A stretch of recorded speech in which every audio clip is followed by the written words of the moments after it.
Hello, it's Randi Rhodes. Here's a clip from our show, and go to randirhodes.com for the whole thing and a podcast. Buy a stinking podcast. Mary had a little lamb. The fall. We believe that all men are created equal. To the magnificent mosaic that is America. From radio beacon to radio beacon. I have a dream today. Change has come to America. Believe me. Knock, knock. Who's there? It's a figment of your imagination. Randi Rhodes Show. Turn up your mind. Right now, and then once he's done, they will probably recess, and then there are still two more people to be called today. Laura Cooper from the Department of Defense and the Deputy Secretary of State, David Hale, who worked for Mike Pompeo. Official acts in order to get political favors, in order to get an investigation against his rival. Getting caught is no defense, not to a violation of the Constitution or to a violation of his oath of office, and it certainly doesn't give us a reason to ignore our own oath of office. We are adjourned. Okay. Wow. People, I mean, these witnesses have received standing ovations and rounds of applause, and it's amazing how Americans, good Americans, understand that if we allow this to stand, if we allow a president to extort a nation at war that is an ally of ours, who isn't asking us to go to war for them, is simply asking for a show of support by inviting the new president to the White House and asking for military aid and security aid, and the president conditions our help that's been appropriated by Congress and signed off on by him, that if we condition that kind of release of our taxpayer dollars to something that we all agree is necessary, and so Congress appropriates it, then we are no better than Turkey. We're no less corrupt than, people want to tell me Ukraine is corrupt. Ukraine, this is interesting because the witness this afternoon, Laura Cooper, who works for the Department of Defense, I assume she is going to testify that all the anti-corruption benchmarks that we asked of Ukraine had been met, and still we didn't release the aid. So, but if we don't uphold our laws, if we don't abide by our Constitution, if we somehow say this man is above the law and he can do whatever he wants, we're no better than Turkey, we're no better than China, we're no better than Saudi Arabia, we're no better, and if we allow the president to ask foreign governments to investigate American citizens, let alone political enemies, or then we are Saudi Arabia that literally kills and dismembers journalists. Then we are North Korea, who literally tried in a show trial Otto Warmbier, an American citizen, and sent him home, and he died in a coma. I mean, this is what the right wing is advocating for us to do, is to become like North Korea, to allow foreign governments to investigate American vice presidents and their sons in order to help them defend themselves from our acknowledged interferer from our acknowledged enemy, Russia. I mean, this was just the most insane effort I've ever seen in my life. Now, I just want to play you a couple of quick things so that you can hear Sondland's opening, where he implicates each and everybody in the Trump administration in this scheme, and leaves no doubt in anybody's mind that the president was extorting this country and using an official act in exchange for something of value. So let me make a few key points. First, Secretary Perry, Ambassador Volker, and I worked with Mr. Rudy Giuliani on Ukraine matters at the express direction of the President of the United States. We did not want to work with Mr. Giuliani. Simply put, we were playing the hand we were dealt. We all understood that if we refused to work with Mr. Giuliani, we would lose a very important opportunity to cement relations between the United States and Ukraine. So we followed the president's orders.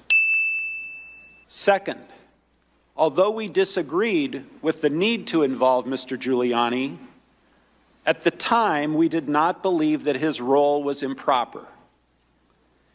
As I previously testified, if I had known of all of Mr. Giuliani's dealings or his associations with individuals, some of whom are now under criminal indictment, I personally would not have acquiesced to his participation. Still, given what we knew at the time, what we were asked to do did not appear to be wrong. Third, let me say, precisely because we did not think that we were engaging in improper behavior, we made every effort to ensure that the relevant decision makers at the National Security Council and the State Department knew the important details of our efforts. I know nothing. The suggestion that we were engaged in some irregular or rogue diplomacy is absolutely false. Believe me. I have now identified certain State Department emails and messages that provide contemporaneous support for my view. Whoops. He just, told Congress, really, you need to turn this into a giant RICO Act. The entire administration is involved in racketeering and corrupt practices. And, I didn't know Rudy Giuliani was working with Parnas and Fruman. Oh, I didn't know he was a bad guy. Oh, I didn't know. I never watched him on TV. I never read the New York Times, even though I was working on Ukraine. I didn't want to be working with Rudy Giuliani. So when Rudy Giuliani started telling the New York Times and Rudy Giuliani started telling Fox News on May 6th and May 9th that they were investigating the Bidens, I just tuned that out. I didn't. See, they're trying to save themselves, but they understand that in order to save themselves, they have to give the president. They have to give facts about the president and a quid pro quo, which he testified to. These emails show that the leadership of the State Department, the National Security Council, and the White House were all informed about the Ukraine efforts from May 23rd, 2019 until the security aid was released on September 11th, 2019. I will quote from some of those messages with you shortly. Fourth, as I testified previously, Mr. Giuliani's requests were a quid pro quo for arranging a White House visit for President Zelensky. Mr. Giuliani demanded that Ukraine make a public statement announcing the investigations of the 2016 election, DNC server, and Burisma. Mr. Giuliani was expressing the desires of the President of the United States, and we knew these investigations were important to the president. Believe me. Fifth, in July and August of 2019, we learned that the White House had also suspended security aid to Ukraine. I was adamantly opposed to any suspension of aid. I was adamantly opposed to any suspension of aid, as the Ukrainians needed those funds to fight against Russian aggression.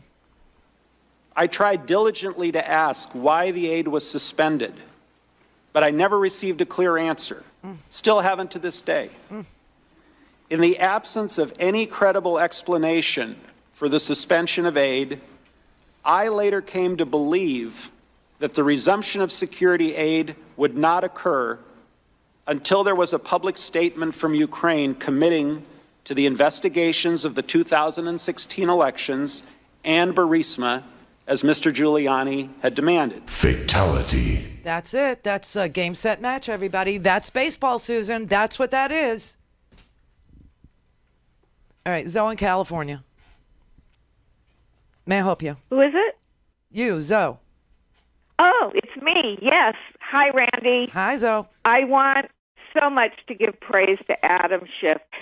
What he just said before they recessed is unbelievable.